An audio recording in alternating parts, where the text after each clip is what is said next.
A todos. Voy a presentar a José Manuel Pérez, el próximo ponente.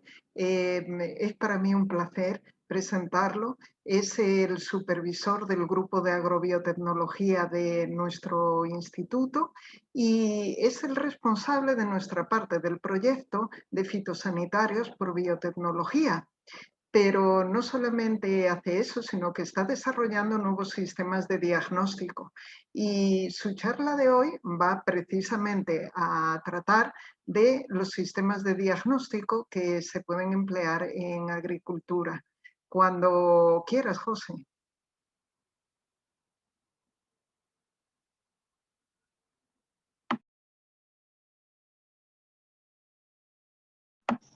Tienes que activar el micrófono, José. No se te oye, José Manuel.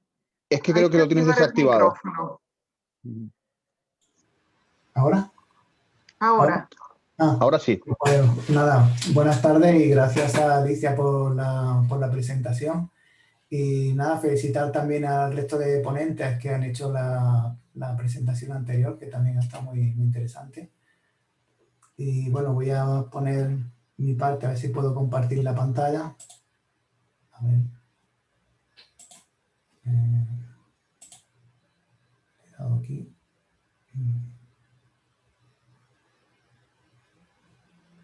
Vale, voy a hacer esta.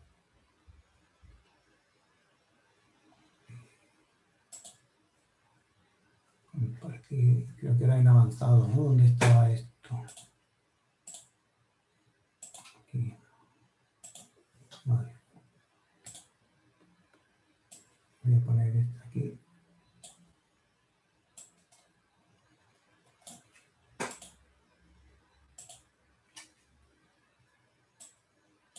Bueno, creo que se ve bien, ¿no? Bueno, pues buenas tardes. Mi nombre es José Manuel Pérez de la Lastra y voy a dar el tema de biotecnología para el sector vitícola. Este tema está muy relacionado con los ensayos que se usan para averiguar el estado de salud de las plantas. Y que están basados en la biotecnología. Por la biotecnología se entiende como el aprovechamiento de los recursos tecnológicos derivados de los seres vivos. Por ejemplo, aquí vamos a hablar de dos casos que son muy específicos, que son moleculares, como son los anticuerpos y los ácidos nucleicos que nos van a servir para detectar los microorganismos presentes en las plantas y con eso saber qué enfermedad es la que están sufriendo, si es que tienen alguna. Y lo que me gustaría que me aprendieran de este tema son los diferentes tipos de ensayos que existen, que están basados en esta tecnología, y unos parámetros que son muy importantes también para poder comparar unos ensayos diagnósticos con otros, como son la sensibilidad y la especificidad. A la hora de que vosotros podáis adquirir un test de este tipo, de hacer un diagnóstico, pues tenéis que saber qué significa que un test tenga una determinada sensibilidad y qué significa que tenga una especificidad también alta o baja. Y podéis comparar incluso diferentes tests para ver cuál es más apropiado para cada caso. Entonces, la necesidad de los métodos de diagnóstico surge cuando existen problemas o enfermedades que están asociadas sobre todo a pérdidas económicas en un sector tan productivo y tan influente como la viticultura. Por ello es importante contar con un buen método de diagnóstico. Todo esto nos va a repercutir en poder dar una adecuada solución o respuesta al problema, y de manera que los test de diagnóstico se hacen muy necesarios debido a la importancia económica que tiene el propio sector en todo el mundo, el mercado tan dinámico que tiene, de un rápido crecimiento, y dado que se necesita una producción de la uva en buen estado que minimicen los riesgos asociados a las enfermedades.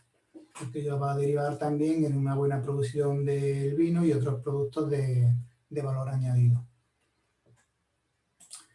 Uno de los primeros que tenemos que hacer para hacer un diagnóstico, lógicamente, es el diagnóstico visual.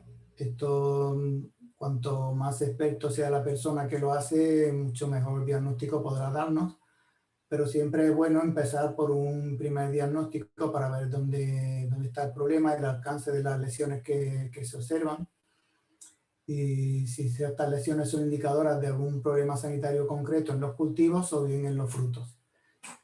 Sin embargo, este método es subjetivo y bueno, depende también de la pericia o la experiencia del observador, pero es una primera medida de control sanitario. Y aunque hay rasgos evidentes de determinados problemas, no suele ser muy específica. Por ejemplo, podemos evidenciar un problema y asociarlo a la presencia de virus o de hongos, eso sí puede ser más factible, pero sin embargo no podemos identificar muy bien qué agente patógeno es el que estamos viendo en las lesiones. Para ello se necesitan otros métodos. Aquí podemos tener, por ejemplo, en el caso de los virus, para que lo tengáis una referencia, he puesto esta diapositiva, porque hay más de 70 virus que pertenecen a 17 familias y 27 géneros que causan enfermedades en la vid. Aquí he hecho también una referencia al artículo científico en el que me he basado para tener esta tabla. Y bueno, para material de consulta, pues podéis ver que algunos tienen una sintomatología específica, otros te dicen que tienen las hojas de menor tamaño y con un enrollamiento hacia el envés. En fin, hay determinadas características que le hacen presuponer de un determinado virus respecto a otro. Hay una prueba que se llama también indexaje biológico, que lo que se basa básicamente en evidenciar la presencia de un agente infeccioso cuando éste es capaz de infectar a vides sanas. Es una primera medida de control sanitario y sobre todo se usa en programas de certificación. Y tampoco suele ser muy específico, pero sí que da la presencia de que una vid no está sana. Entonces puede ser, es un tipo de test biológico, están un poco en desuso porque hay ya test específicos. Sin embargo, se usan cuando, por ejemplo, estamos ante un virus nuevo cuya secuencia es desconocida o no sabemos muy bien a qué atribuirlo, pues se hace un test biológico para ver el grado de el tiempo que transcurre, por ejemplo, su carácter virulento o no. Y ya os digo, es una primera medida de control sanitario que se usa en los programas de certificación. Ya pasamos a unos test biológicos que son unos test basados en la biotecnología, porque hay unas moléculas específicas que son los que van a reconocer los patógenos presentes en las lesiones, y una de estas moléculas son los anticuerpos. Y los test se les llaman inmunodiagnóstico. Inmuno es porque los anticuerpos, bueno, estamos hoy más familiarizados que antes por esto del COVID y todos sabemos ya lo que son los anticuerpos, las vacunas, las PCRs. Y entonces estas son moléculas que son muy específicas, se unen con mucha afinidad a un determinado proteína o un determinado antígeno, que es lo que se corresponde con el anticuerpo. Y a la hora de dar un diagnóstico de un problema sanitario, pues es necesario identificar el patógeno que está causando este problema. Y los anticuerpos, como se pueden hacer muy específicos de un determinado patógeno, de manera que solo reconozcan a ese patógeno y no reconozcan otras estructuras que están presentes en otros patógenos, pues son los test que se llaman inmunoensayos, inmunodiagnósticos. El más común es uno que se llama ELISA, que lo tenéis aquí. Es un acrónimo de la palabra inglesa que significa ensayo basado en enzimas. ¿Vale? Es un ensayo que se unen los anticuerpos a una enzima, y esa enzima es la que se revela, es capaz de modificar un sustrato y dar un producto que normalmente es coloreado. Y eso es lo que nosotros podemos detectar, un producto coloreado. Aquí vemos una estructura de anticuerpos para que veáis cómo son. Y bueno, lo primero que tenemos que fijarnos es que tienen dos cadenas que son exactamente iguales. Esta sería una cadena. Ahí tiene una cadena y esta sería otra cadena. Estas son las cadenas que se llama pesada porque es más grande, engloba todo eso. Y esta de aquí del interior sería una cadena y otra cadena que es exactamente igual a la homóloga. De manera que lo más rápido que podemos ver es que es un anticuerpo que tiene dos sitios de reconocimiento. El sitio de reconocimiento son la parte superior de la Y, y luego tiene una región que nosotros denominamos constante, porque aquí no hay reconocimiento de antígeno y es más o menos constante, mientras que aquí sí que hay reconocimiento de antígeno y esta se llama región variable. Entonces la región variable es lo que, por donde nosotros vamos a reconocer a los antígenos. Y os digo, lo primero que tenéis que tener presente es que une por dos sitios. Es un bivalente, lo que le llamamos nosotros bivalente. Estos anticuerpos, bueno, sí, vamos a ver. El antígeno que reconocen normalmente son de naturaleza proteica, pero a veces también reconocen algunos azúcares o algunos residuos que tienen polisacáridos.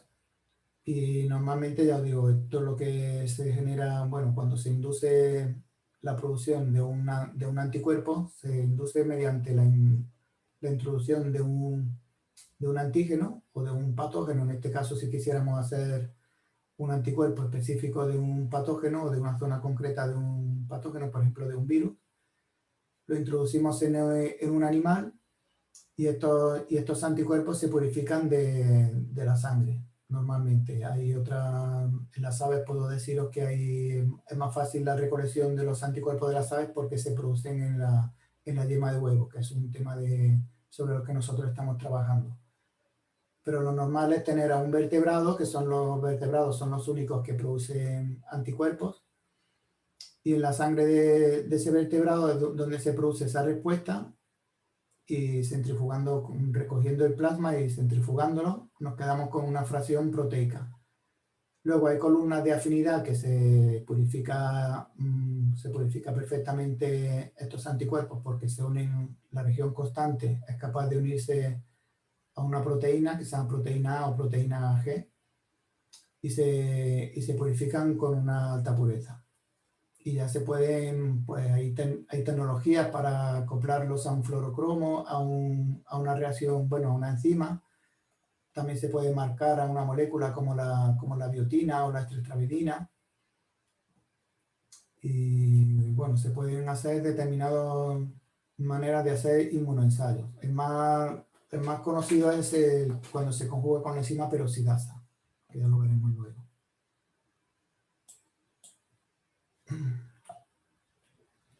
Aquí podemos ver algunos tipos de ELISA.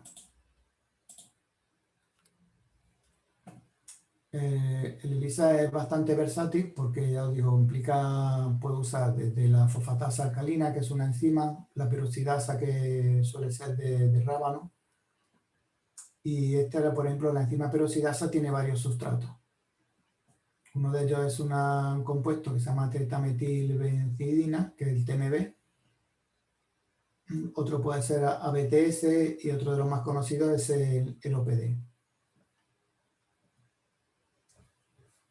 Y bueno, normalmente son coloreados y se leen a diferentes longitudes de onda, con lo cual esto lo ideal es tener un lector de placas, o si se hace en placas multipocillo, y que sea capaz de detectar esta longitud de onda y detecte el compuesto coloreado.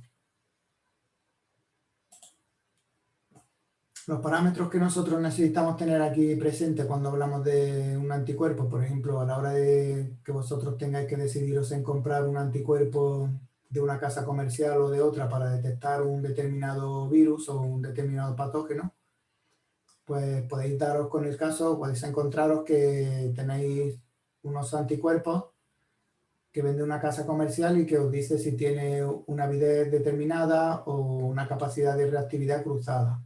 Entonces os voy a dar los 3 parámetros que tenéis que tener en cuenta.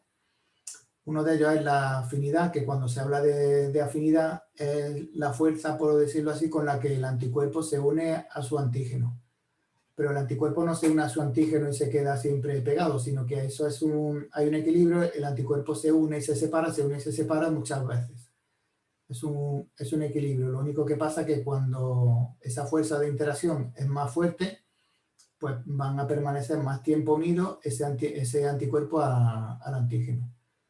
Y si hay una afinidad muy baja, o sea, si la fuerza de unión o la interacción electrostática o de otro carácter que hay, o hidrofóbica que tiene, pues es muy débil, puede ser más fácilmente disociable. Mientras que la avidez de un anticuerpo es la menor o menor medida de la capacidad de unirse, pero por diferentes sitios. O sea, no solamente por un determinado sitio, sino que, por ejemplo, hay una hay una estructura de anticuerpos que se llama IgM, que es como un pentámero, que es como si fuesen 5 moléculas de 5Y de las que hemos visto anteriormente. Y claro, eso tiene más avidez, pero no es que tenga más fuerza, sino que es que se une más veces, porque tiene más capacidad de unión, o sea, se une por 5 veces. Se une 5 veces mayor que 5 veces más que una sola inmunoglobulina. Y eso es la avidez de un anticuerpo. Y la reactividad cruzada hace alusión a la capacidad que tiene la unión de este antígeno, de este anticuerpo, por unirse a un antígeno que no sea del todo específico. Voy a poner un ejemplo de la siguiente diapositiva. Aquí podéis ver la reactividad cruzada. Por ejemplo, aquí veis una reactividad específica que se une, este anticuerpo es capaz de reconocer esta estructura y no es capaz de reconocer esta, ¿no? Cuadradita. Sin embargo, es capaz de reconocer esta también y esta también, que aunque no es la misma que esta, pero sí que es capaz de reconocer en cierta medida esa otra estructura. Eso normalmente se usa cuando a la hora de comprar un anticuerpo secundario, si nosotros estamos usando, por ejemplo, una inmunoglobulina de ratón, y bueno, no es el caso para las plantas, pero imaginaros que queremos detectar un antígeno que también procede de un ratón, o sea, queremos detectar con un anticuerpo de ratón una proteína de ratón. Y ahora nosotros tenemos que detectar esa unión mediante otro anticuerpo que va a reconocer a la inmunoglobulina de ratón. Entonces, es posible que un anticuerpo que reconozca la inmunoglobulina de ratón reconozca también a su vez a la proteína, al antígeno que hemos puesto anteriormente. Bueno, luego luego lo vamos a ver con un ejemplo de los ELISAs indirectos, pero es importante que cuando se elija un anticuerpo siempre se elija de lo más filogenéticamente alejado del primer anticuerpo o del antígeno que nosotros queremos detectar.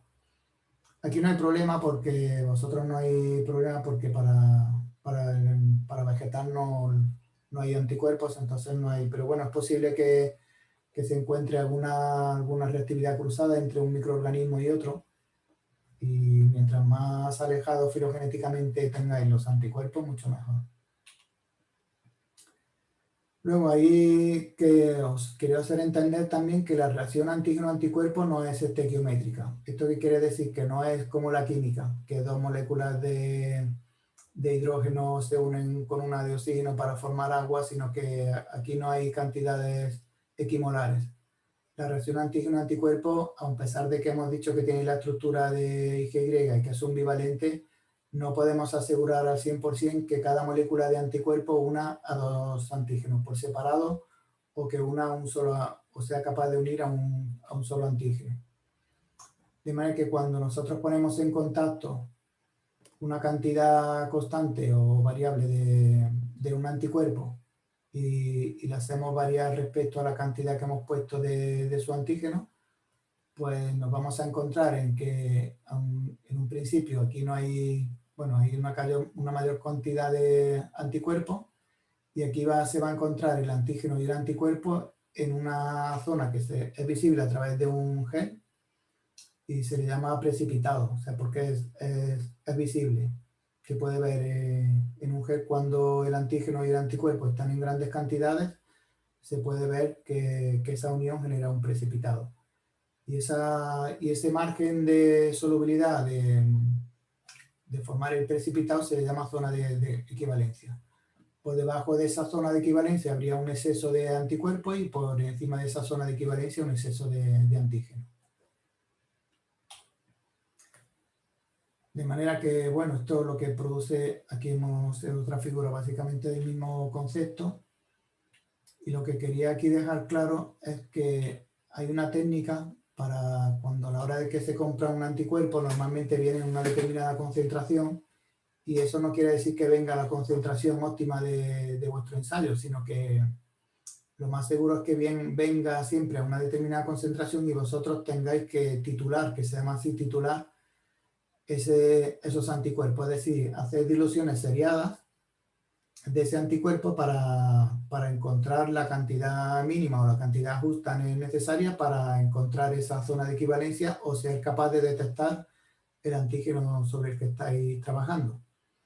De manera que no hace falta gastar más, poner un exceso de anticuerpos, primero porque estos reactivos son caros, y luego porque eso permite a vosotros optimizar también y realizar más ensayos, a lo mejor con el mismo anticuerpo, porque normalmente el fabricante no es capaz de recomendar un margen sobre el que podáis trabajar, pero no os da exactamente la dilución óptima a la que vosotros tengáis que usar ese anticuerpo. Y luego aquí hay otra cosa que tenemos que tener en cuenta también a la hora de comprar un determinado anticuerpo para hacer un inmunoensayo, es que normalmente hay dos tipos de anticuerpos, unos que son policlonales y otros que son monoclonales. Los policlonales reconocen, como por ejemplo aquí, que reconocen estructuras, son capaces de reconocer estructuras por diferentes sitios, porque es un conjunto de diferentes anticuerpos que cada uno reconoce lo suyo, pero todos en conjunto van a contribuir a reconocer a un determinado virus, una determinada molécula, mientras que los anticuerpos monoclonales solamente van a reconocer una estructura pequeñita, por ejemplo esta que está aquí, solamente van a reconocer esa estructura, o sea, son muy específicos de un determinado sitio, porque es un determinado clon celular lo que lo está produciendo y no está produciéndose, por ejemplo, a nivel de la sangre, que cuando se recolecta anticuerpos de suero normalmente son policlonales, lo que se le conecta, mientras que los anticuerpos monoclonales proceden de un cultivo celular in vitro. Es lo más normal que de donde se sacan es de un cultivo celular. Y de lo que produce una sola célula. De esa manera se obtiene esa especificidad tan exquisita, por decirlo así. Y normalmente son muy útiles también los anticuerpos monoclonales, pero también son muy caros porque, ya os digo, tienen que crecer en un cultivo celular in vitro, mientras que estos se obtienen fácilmente de un suero de un animal inmunizado. Vamos a hablar del ELISA, del inmunoensayo más común que os podéis encontrar en la literatura o en los kits comerciales que vayáis a comprar para detectar si una planta tiene un determinado patógeno, está infectado de un virus o de otro, o de un hongo. Normalmente el formato que tienen los ELISA son en placas de 96 pocillos. Pero bueno, también lo puedo hacer en un portaobjetos, hay diferentes maneras de hacerlo. El caso es que viene el antígeno sobre el que nosotros queremos detectar la presencia de esa molécula, pues viene en un soporte sólido, viene pegado a un soporte sólido. Por ejemplo, al pocillo, en el fondo del pocillo de la placa de 96 pocillos tenemos un antígeno. Y luego lo queremos detectar con, por ejemplo, puede ser un antígeno que pongáis vosotros, pues algo que hayáis sacado de la vid, o una fracción del hongo, o una fracción inactivada, o bien de un virus. Eso se pondría en un soporte sólido. Y ahora para detectar específicamente qué tipo de virus es, pues ahora vamos a añadir diferentes anticuerpos. Uno de ellos va a reconocer una clase de virus, otro virus, otro un hongo quizá, una bacteria, Xylella fastidiosa o cualquiera otra. Y ese anticuerpo en el ELISA directo ya vendría conjugado, porque eso normalmente se suele hacer por biotecnología también, conjugado con una enzima.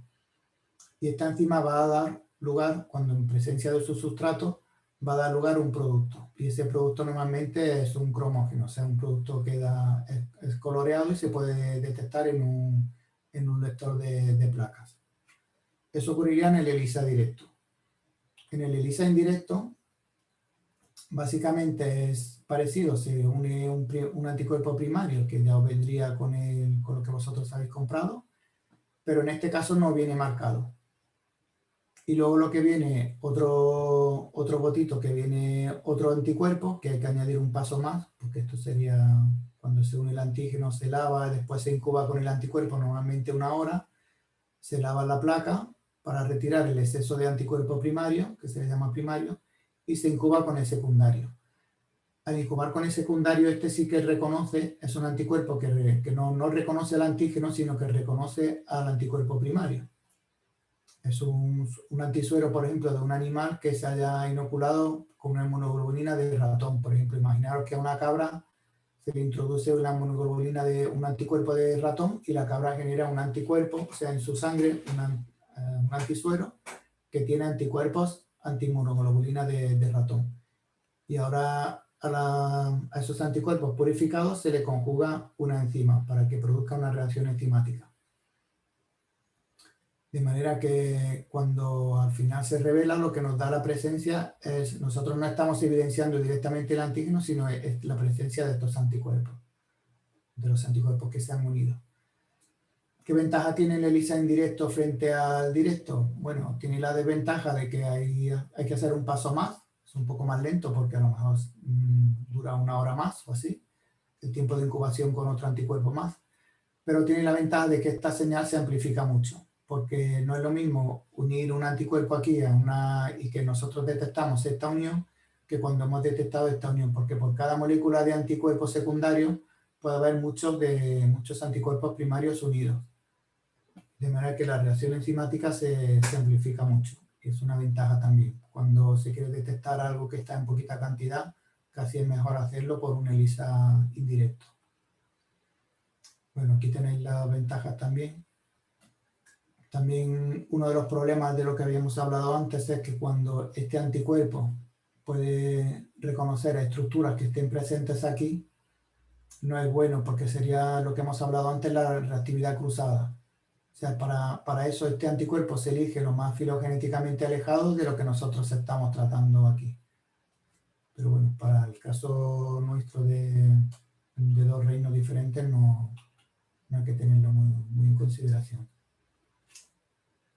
Bueno, aquí tenéis el ELISA indirecto es más versátil porque con un mismo anticuerpo se le puede hacer en una placa varios virus, puedo incubar con el anticuerpo primario también, con su anticuerpo primario correspondiente, y luego revelar toda la placa con el mismo anticuerpo secundario. Supuestamente he usado todo anticuerpo de ratón para detectar el antígeno. Puedo usar un mismo anticuerpo secundario y me facilita las cosas. Y puedo ver muchas más cosas que si solamente uso un ELISA directo. Otros tipos de ELISA que hay, también hay un ELISA que se llama sándwich, porque lo que hace, en este caso no viene el antígeno unido a la placa de 96 pocillos, sino que viene unido un anticuerpo. Y ese anticuerpo va a reconocer, es lo que más os podéis encontrar vosotros en la práctica, que venga con un anticuerpo unido para un determinado patógeno, y vosotros sacar el extracto vuestro de la lesión de la planta o de alguna zona que vosotros queráis analizar, la presencia de alguna lesión que tenga un patógeno, que sea debido a un patógeno, lo ponéis en contacto con ese pocillo de la placa. Si vuestro antígeno se queda unido aquí es porque lo ha reconocido directamente, por ejemplo, un anticuerpo frente a un virus determinado, pues va a permitir la unión de ese virus si está presente en la fracción que vosotros habéis añadido aquí, y luego vosotros podéis revelarlo con otro anticuerpo, en este caso sería el primario, pero veis que está haciendo como un sándwich entre 2 moléculas de anticuerpo y una de antígeno por medio. Uno lo captura y otro lo sirve para detectarlo. Y esto se puede hacer también de manera directa o de manera indirecta, como es este caso. Y después se puede revelar.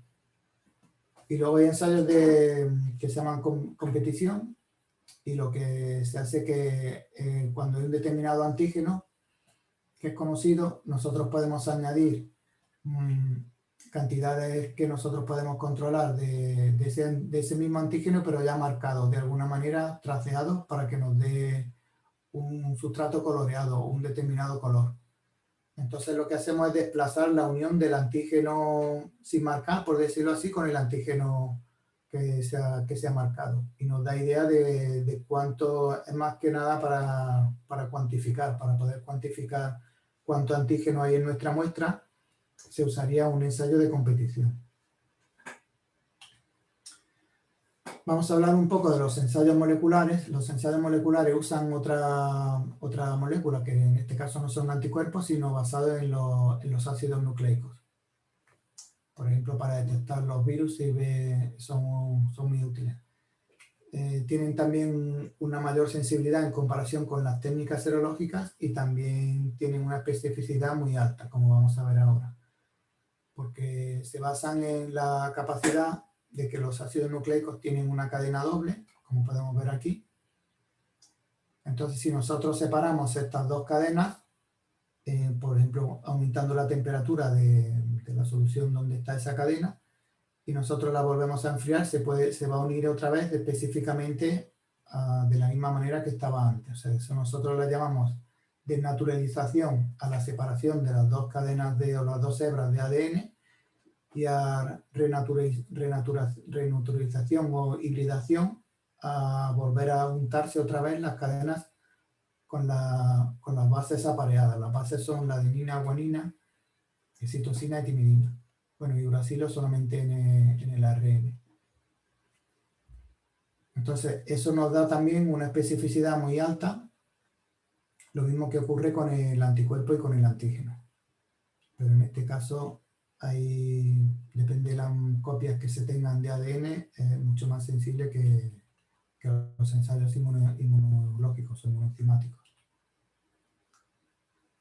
Aquí hablamos también, podemos trabajar, la ventaja que tiene que no tenemos que trabajar con ADN obtenido de seres vivos, sino que se puede hacer en el laboratorio, sintetizar una determinada secuencia más o menos corta de unos 20 nucleótidos, 20-30 nucleótidos que nosotros le llamamos primers o cebadores. Y luego también podemos trabajar con otra un poquito mayor, que a lo mejor sobre unos 100 o 70 pares de bases, y a esto le llamamos sondas. Ahora lo veremos bien lo que son, pero estos son sintetizados en el laboratorio. Se hacen químicamente, se van uniendo unos con otros, se hace por acoplamiento químico y se forma un ADN sintético de pequeño tamaño. Entonces hablamos de oligonucleótidos con una molécula que también podemos acoplarle, o bien también podemos usar la capacidad que tienen las dos hebras de unirse, porque esa unión de las dos hebras de ADN es capaz de intercalar otras moléculas muy específicas en lo que se llaman los surcos. Se le acoplan una molécula que se llama bromuro de etidio, por ejemplo, una molécula que se llama cybergreen, moléculas beacon. Bueno, hay determinadas moléculas que se intercalan, y esas moléculas, aunque originalmente no dan fluorescencia, se han diseñado para que den fluorescencia cuando están unidas cuando están intercaladas en el ADN, con lo cual es muy útil para poder visualizar los ácidos nucleicos en presencia de una lámpara de ultravioleta o una lámpara de luz azul, como también hay algunos que se diseñan.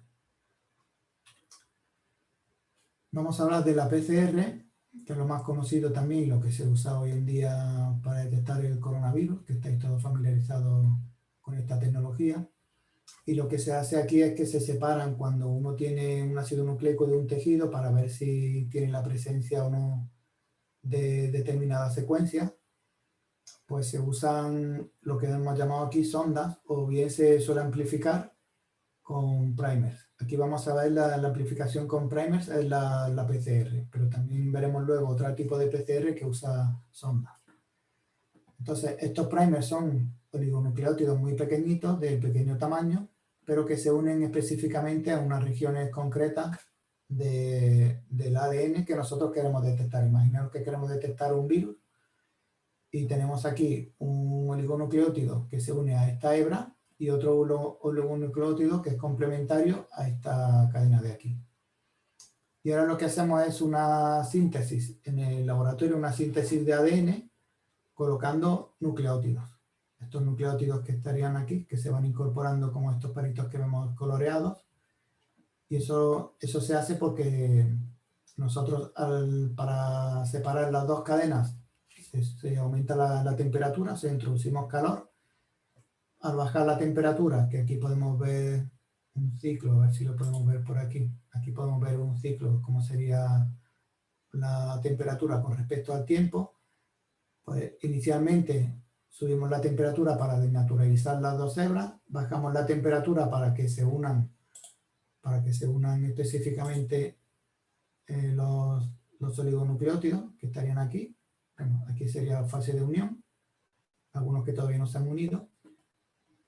Y en presencia de los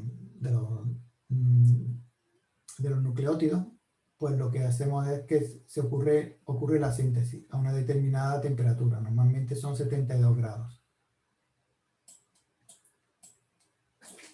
Y aquí podemos ver cómo sería el ciclo. Y aquí, eso sería un ciclo. O sea, ya hemos logrado una síntesis de donde originalmente la ventaja que tiene esta tecnología es que logramos amplificar de manera exponencial, porque no partimos de una sola molécula y aquí ya tenemos dos. Al volver a separar cuando hemos terminado de construir esta molécula, al final vamos a tener 2 elevado a n, siendo n el número de ciclos que hemos dado en el aparato de la PCR.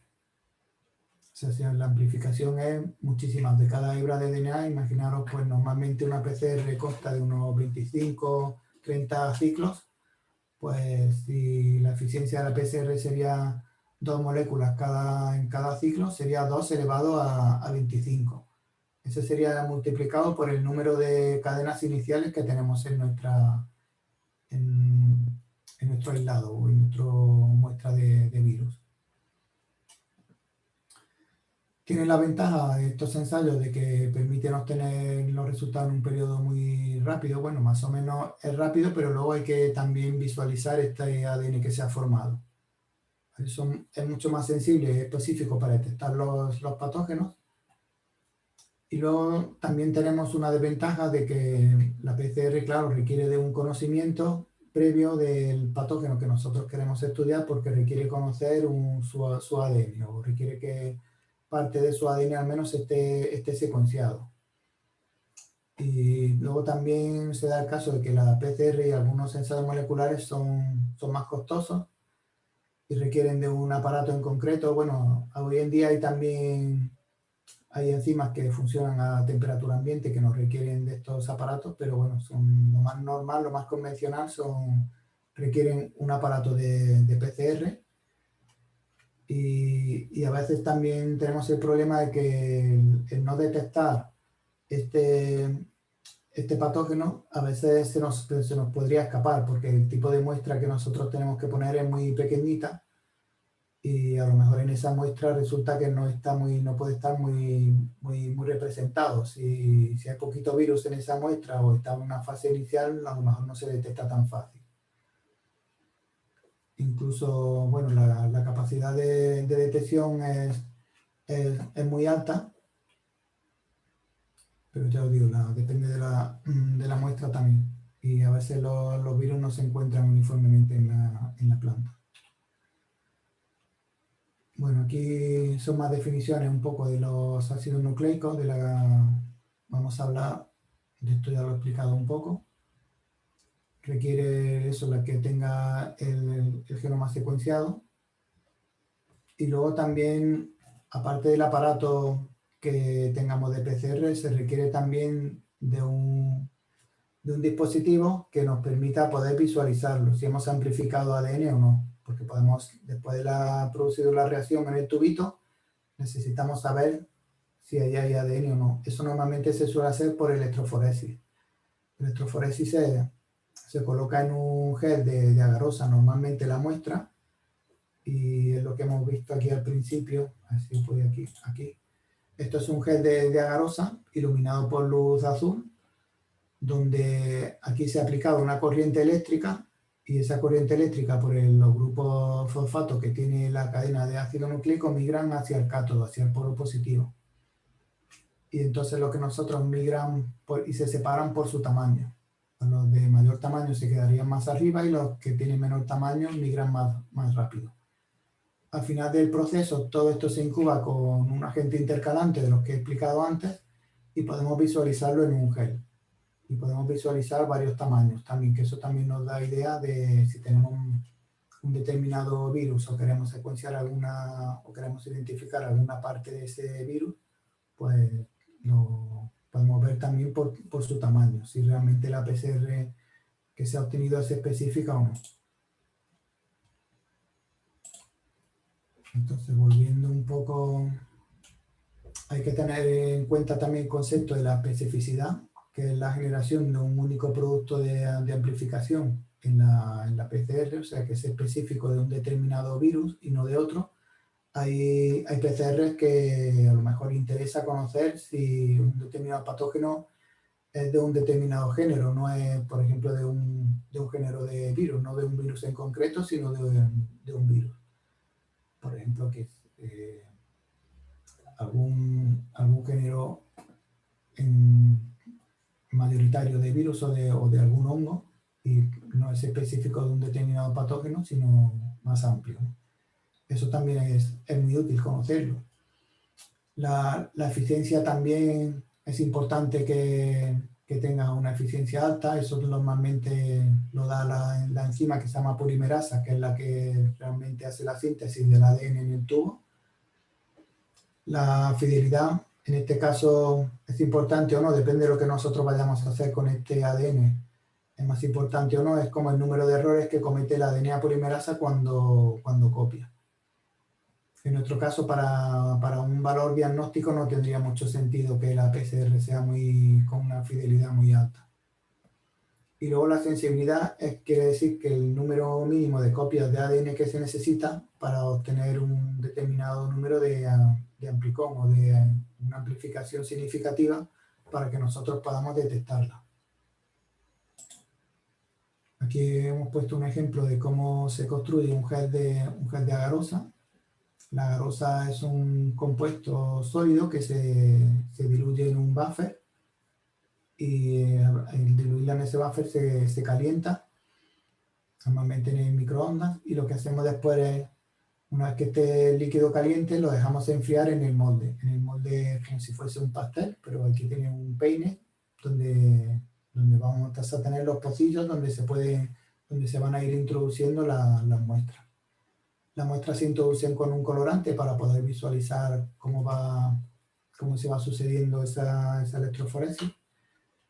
Y eso nos va a permitir después, habría que verlo en un aparato especial, un transiluminador, que le llamamos nosotros.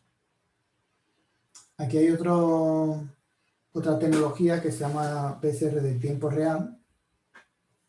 Y esta PCR en tiempo real es muy útil porque aquí no dependemos de este sistema de visualización mediante electroforesis, sino que se coloca una sonda, que antes he dicho que una sonda es algo que hibrida también una molécula de ADN grande que hibrida y es capaz de detectar si se ha producido ese producto de PCR. Si el producto de PCR se ha producido y hibrida esa sonda, quiere decir que la PCR nosotros la hemos hecho con éxito, ¿vale? Lo que nos da una garantía de que el producto que nosotros hemos amplificado es el que es, porque está hibridando con una sonda específica.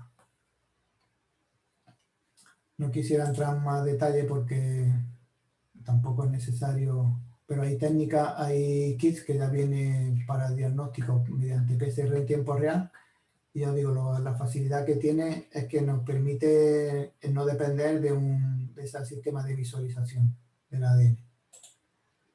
Y aparte también nos da un valor a la especificidad del producto. Tiene valor más específico que una PCR convencional, la PCR en tiempo real o PCR cuantitativa. Vamos a hablar de, bueno, aquí si comparamos los ensayos moleculares con los de ELISA, podemos ver también las técnicas basadas en PCR suele ser un poco más complejo, requiere un personal más experto, sobre todo la PCR en tiempo real, mientras que las pruebas de inmunodiagnóstico son más o menos fáciles, requiere requiere más mano de obra, pero no requiere tanto personal cualificado. La especificidad también son buenas mediante los test de ELISA, aunque a veces aparecen reactividad cruzada entre diferentes especies de hongos. Y aquí la técnica de PCR de la especificidad es mucho mayor. Y la sensibilidad de los ensayos también. Vamos a hablar, creo que tengo un poco tiempo Aquí tenéis una referencia también a los ensayos moleculares que se usan sobre todo para las enfermedades de la madera, que son más difíciles de poder detectar. Ahí tenéis una referencia al número de enfermedades que se puede, o a especies fúngicas que se pueden detectar. Y vamos a hablar por último del concepto de sensibilidad y especificidad de los test. La sensibilidad es la capacidad del método para detectar un solo caso, por ejemplo, entre enfermos o entre individuos afectados o no afectados. Mientras que la especificidad es la capacidad de discriminar los falsos negativos. O sea, es la capacidad que tiene de discriminar bien entre un buen positivo, o sea, un caso negativo y un caso positivo. La buena especificidad se relaciona con la ausencia de falsos positivos. Y la sensibilidad, pues, sería lo que tiene el valor predictivo es más positivo porque nos da la frecuencia de la enfermedad en los que tienen un resultado positivo, un solo caso. Mientras que la especificidad tiene un valor predictivo más negativo porque es la frecuencia de sanos entre los resultados negativos. Y luego la eficacia es el porcentaje que tiene un test de clasificar correctamente individuos sanos e individuos enfermos.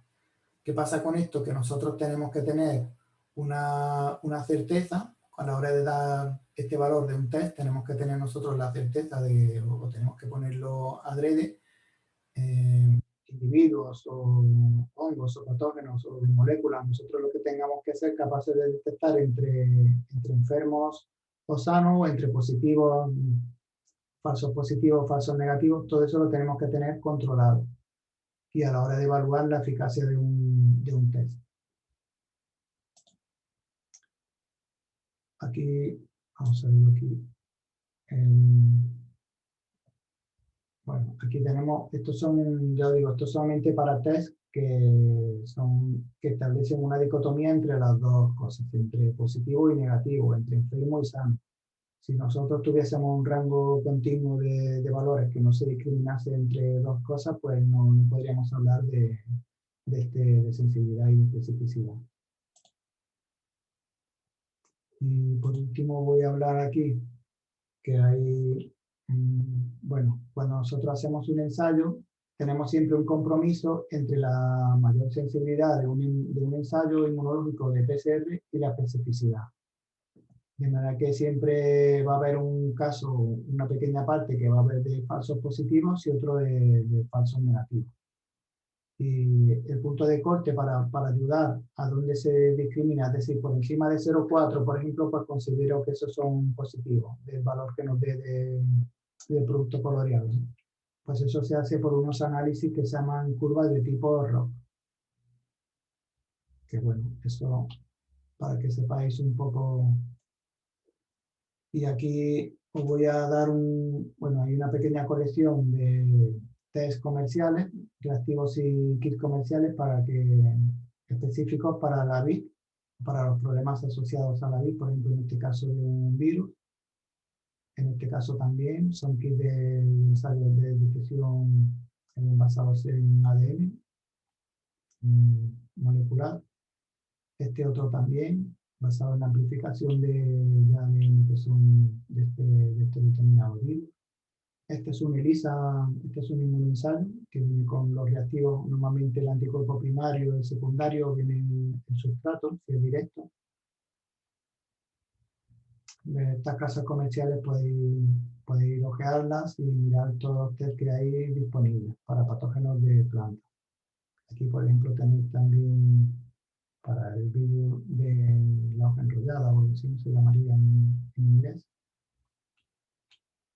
Aquí hay un test también basado como los que se usan para los test de embarazo, así que se llama de difusión lateral, pero básicamente es un ensayo inmunológico.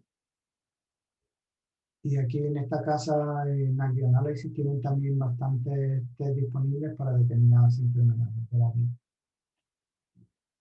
Y para el vino, para la producción del vino, para la detección de Brettanomyces, también hay algunos kits comerciales basados en el cultivo selectivo de estos microorganismos.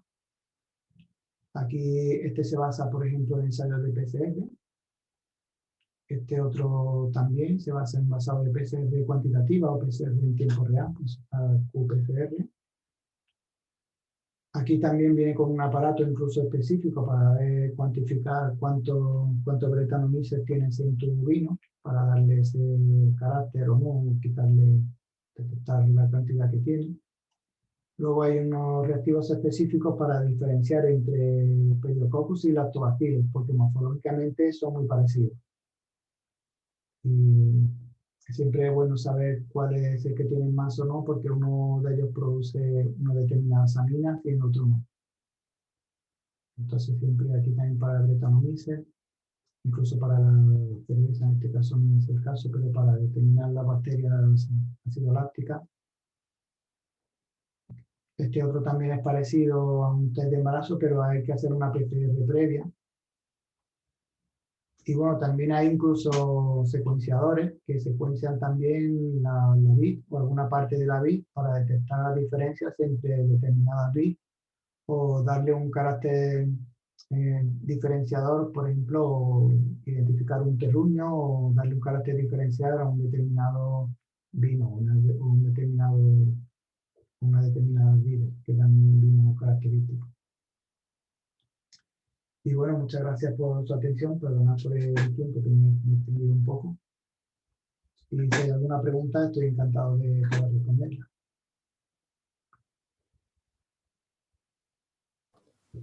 Buenas tardes, José Manuel, ¿me oye? Sí, sí. Sí, buenas tardes. Nada, pues, muchas gracias también por la presentación a ti.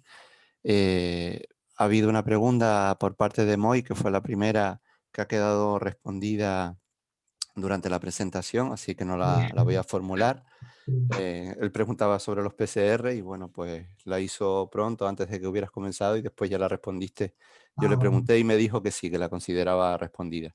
La siguiente pregunta es de Dácil y nos pregunta que ¿cuál de las pruebas diagnósticas consideras tú más útil para la vid?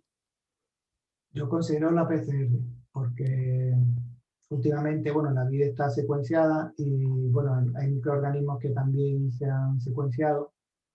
E incluso si se conoce alguna secuencia en concreto de un determinado patógeno, un determinado virus, siempre más útil, por ejemplo, las enfermedades de madera, que son más difíciles de caracterizar. Para mí, desde el punto de vista inmunológico, es muy difícil sacar de ahí una lesión y que eso sea capaz de detectarlo un anticuerpo. Sin embargo, una amplificación de PCR sí que lo veo más factible.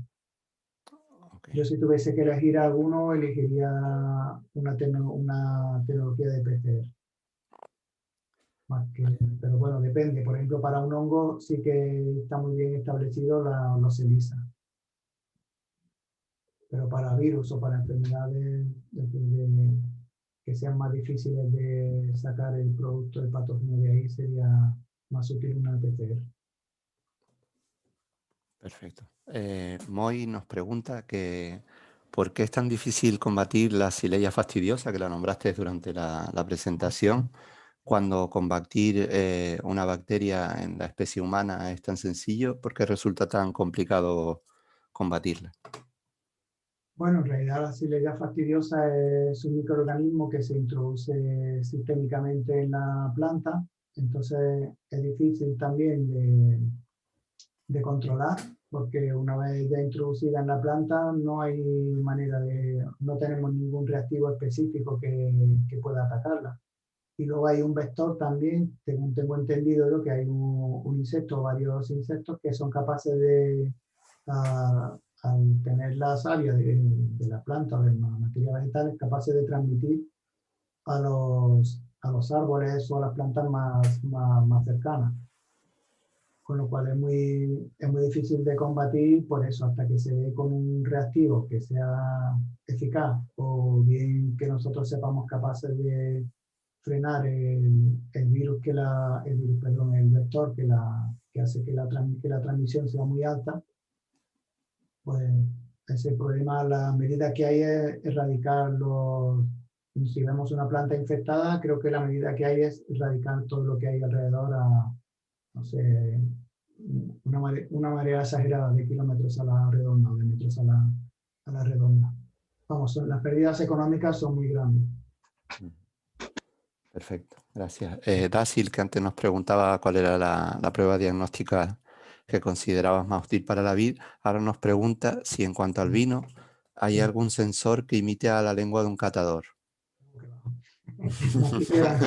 La pregunta.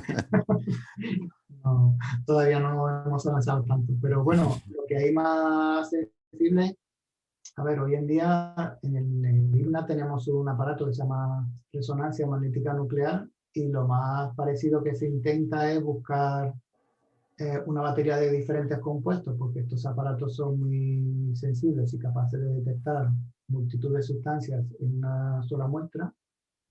Y lo que se intenta es dar un patrón de resonancia para caracterizar un determinado vino o bien, por ejemplo, algún sector de vino oloroso, darle un valor a ese perfil que solo tiene, no sé si lo tiene Perkin-Elmer o Gucci, no sé qué empresa es la que lo tiene, pero tiene un catálogo de los picos que se obtienen, tiene un software específico además que se te vende. Lo más caro que te vende es la base de datos suya. Y el aparato de resonancia lo tenemos nosotros en el instituto, pero claro, ahora hay que comprar el aparato con lo que se calibra, con los calibradores y con lo que identifica cada pico con un determinado valor, ¿no? Con un determinado perfil de decir, pues este es un vino madurado, este no sé qué exactamente, no te puedo decir más, pero sé que hay tecnología que intentan ir por ahí. Pero claro, habría que identificar muchísimas moléculas.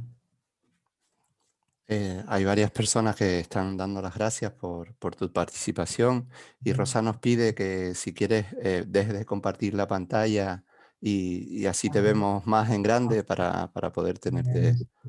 ¿Cómo se hace eso? Vale, aquí. Ahora, ¿no? Sí. Te leo una pregunta de Eugenio que dice, en la identificación de hongos o patógenos, Sí. ¿cuál es, en su experiencia, el que más dificultad puede presentar a la hora de identificarlo con éxito? Pues yo tengo que decir que yo experiencia en identificar hongos y patógenos vegetales no tengo prácticamente ninguna. Lo que más he trabajado yo con animales.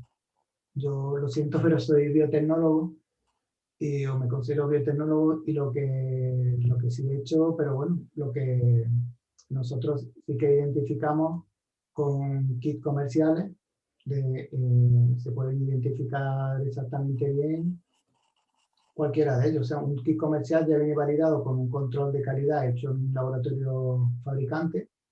Y si es una cosa que ya viene de mercado, por decirlo así, no hay ningún problema. O sea, hay que seguir las instrucciones que vienen indicadas, usar las cantidades correctas de los reactivos. Quizá lo que he hablado antes de titular, si nos viene con un anticuerpo primario, podríamos intentar titular para ahorrar ese reactivo o no poner en exceso, sino poner solamente la cantidad que se necesita. Pero básicamente al operador poco más que nos queda en un kit comercial. Ahora, a la hora de tener que montar uno, pues yo sí me ofrezco para intentar, si hay que dar, por ejemplo, un anticuerpo, queremos generar un anticuerpo para determinar un hongo, por ejemplo, que no haya un kit comercial que no esté disponible, nosotros podemos intentar hacer un esfuerzo para sacarlo. Eso es lo que yo he hecho, pero no he usado así comercialmente ni nada, no he usado nada para patógenos vegetales. Perfecto. Bueno, pues ya no hay más consultas, también estamos ya en el horario previsto. Si les parece, pues me uno al agradecimiento de todas las personas en nombre de la Consejería de Agricultura.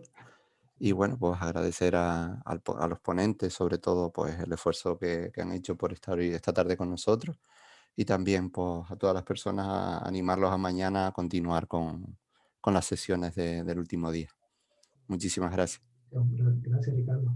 Un saludo. Ricardo.